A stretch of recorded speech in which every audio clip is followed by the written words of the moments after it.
Setu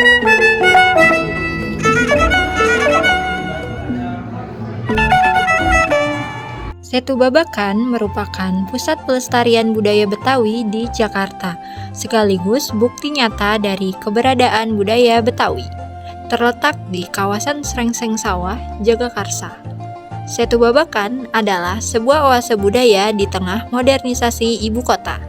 Seiring dengan perayaan HUT DKI Jakarta ke-497 tahun, Palang Pintu menjadi simbol resmi dari pembukaan acara tersebut.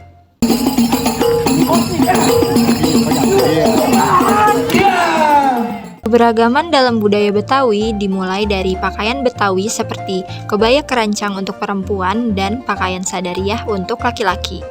Kebaya encim untuk masyarakat Betawi peranakan Tionghoa. Pakaian sadariah untuk masyarakat Betawi peranakan Tionghoa. Kebaya none untuk kontes pemilihan Abang None Jakarta. Jas abang untuk kontes pemilihan Abang None Jakarta. Dan dane care none untuk mempelai wanita.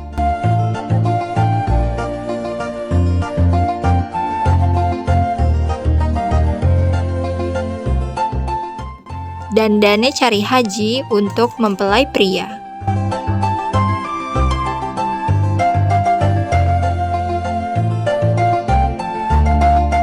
Dilengkapi dengan sepatu dan aksesoris untuk kedua mempelai.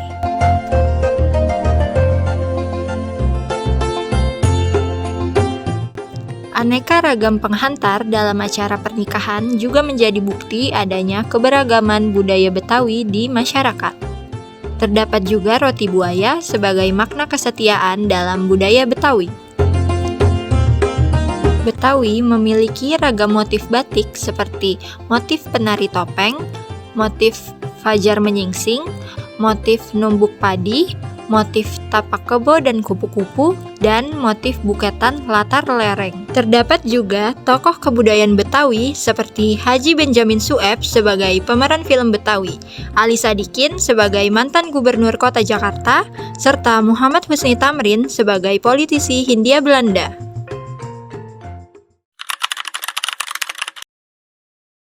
Menurut aku nggak hanya dari Belanda ya, bangsa-bangsa asing lain yang berdagang ke sini juga berpengaruh terhadap etnis Betawi. Contohnya misalkan kayak baju adat ya, baju adatnya Betawi atau baju pernikahannya dia ada akulturasi dari Arabnya, ada dari Eropa, terus juga ada dari Melayunya. Terus kalau misalkan ada di Kampung Tugu Portugis, mereka tuh bicaranya itu bisa pakai bahasa Portugis kayak gitu. Tapi cara mereka bicara itu dibaca dari kosakata yang ada kayak gitu. Nah selain itu juga kalau mereka itu ada marganya itu bahkan bukan marga orang Prancis, malah marganya orang Belanda kayak gitu, dan masih ada sampai sekarang. Tentunya dijadiin interaksi ya. Kalau zaman dulu kan, kalau sekarang dodol dibuat aja kayak komersial kan, hanya dibuat oleh para pekerja. Kalau zaman dulu dodol aja tuh bisa jadi interaksi, jadi antar keluarga itu bisa buat dodol tuh bareng-bareng kayak gitu. Misalkan keluarga A nyumbang gula merahnya, yang keluarga B bikin ketannya, yang satunya lagi santannya kayak gitu, bisa dibagi kayak gitu. Bahkan orang zaman dulu kalau cowok mau PDKT nih ke keluarga perempuannya, jadi mereka bisa bantuin bikin dodol kayak gitu. Jadi interaksi kayak contohnya dodol aja bisa bikin interaksi antar masyarakat. Menurut aku masyarakat Betawi itu terbentuk dari banyaknya etnis di sini gitu. Menurut aku definisi orang Betawi sendiri adalah orang yang telah tinggal lama ada di Jakarta. Menurut aku ondel-ondel tentu ya punya karakteristiknya sendiri, kayak tingginya aja yang gede bisa 2 meter ya, itu jadi karakteristiknya sendiri. Terus dimainin sama manusia masuk ke dalam kan. Terus juga sekarang ada yang kecil-kecil, terus sekarang karakteristiknya dia ada perempuan, ada laki-laki. Terus kayak mungkin kalau orang lihat ya agak-agak serem ya, yang cowok kan mukanya merah kayak gitu. Bahkan itu kan sebenarnya lambang kekuatan. Jadi ada tentunya karakteristiknya. Ya selain jadi maskotnya Jakarta juga sebagai ciri khas ya, ciri khasnya orang Betawi itu apa. Terus kan kalau mungkin zaman dulu ondel-ondel tuh dipakai ritual untuk tolak bala. Mungkin sekarang mungkin emang nggak dipakai tolak bala, tapi kan masih ada kalau misalkan kayak ada upacara-upacara kedinasan Betawi dihadirkan kayak gitu. Terus kan sekarang juga jadi media entertain juga kan untuk anak-anak. Setelah mendengar penjelasan dari narasumber, masyarakat budaya Betawi juga masih menerapkan sistem kerjasama dalam setiap kegiatan untuk mencapai tujuan bersama. Betawi juga memiliki bukti nyata dari kesenian seperti gambang kromong, lenong Betawi, tanjidor, rebana riang, serta topeng Betawi. Terdapat juga beragam alat musik yang akan mendukung beragam kesenian tersebut.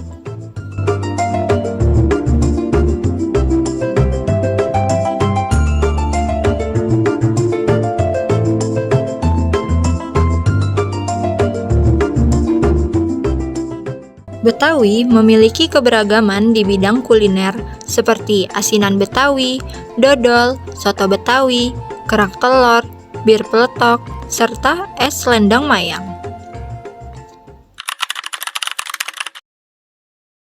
Asal-usulnya pada zaman VOC, Belanda meminta warga Betawi untuk membuat minuman seperti koktail. Akhirnya dibuat versi orang Betawi yaitu selendang mayang.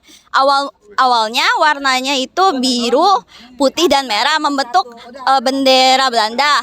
Tujuannya agar warga Betawi tidak diserang oleh pihak Belanda. Namun warnanya diganti jadi hijau, putih, merah karena itu adalah ikonik Betawi. Dari pengalaman aku, sejauh ini lebih banyak orang tua yang membeli selendang mayang ini. Namun masih banyak juga anak muda yang membeli selendang mayang ini. Selendang mayang ini kenapa saya masih berjualan sampai sekarang? Karena untuk memenuhi kebutuhan sehari-hari saya, keluarga saya, membiayai sekolah saya dan adik saya.